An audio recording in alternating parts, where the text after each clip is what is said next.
സദസ്സിന് വന്ദനം. പ്രിയപ്പെട്ട എൻ്റെ അധ്യാപകരെ, എൻ്റെ കൂട്ടുകാരെ, ഇന്ന് നവംബർ 14. ഇന്ന് ശിശുദിനമാണെന്ന് നിങ്ങൾക്കറിയാമല്ലോ. നവഭാരത ശില്പിയായ പണ്ഡിറ്റ് ജവഹർലാൽ നെഹ്റുവിന്റെ ജന്മദിനമാണ് നമ്മൾ ശിശുദിനമായി ആഘോഷിക്കുന്നത്.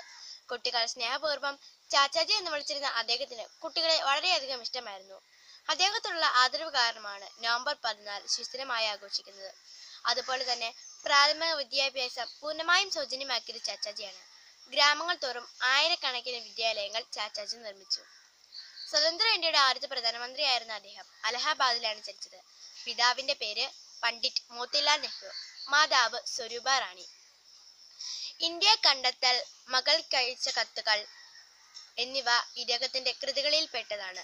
തന്റെ അവസാന നിമിഷം വരെ രാജ്യത്തെ സേവിച്ച അദ്ദേഹത്തിന് പരമോന്നത ബഹുമതിയായ ഭാരതരത്നം അവാർഡ് ലഭിച്ചിട്ടുണ്ട്. കുഞ്ഞുങ്ങളെ വളരെയധികം സ്നേഹിച്ച അദ്ദേഹം 1964 മെയ് 27 ലോകത്തോട് വിട പറഞ്ഞു. ഇന്നത്തെ കുട്ടികൾ നാളത്തെ പൗരന്മാർ എന്ന് ചാച്ചാജി ഉറച്ചു വിശ്വസിച്ചിരുന്നു. ചാച്ചാജിയുടെ സ്വപ്നം പോലെ തന്നെ നമുക്ക് ഇന്ത്യയുടെ പൗരന്മാരാവാൻ മുന്നേറാൻ പ്രയത്നിക്കാം. എല്ലാവർക്കും ശിശുദിനാശംസകൾ നേർന്നുകൊണ്ട് ഞാൻ നിർത്തുന്നു. നന്ദി. ജയ് ഹിന്ദ്.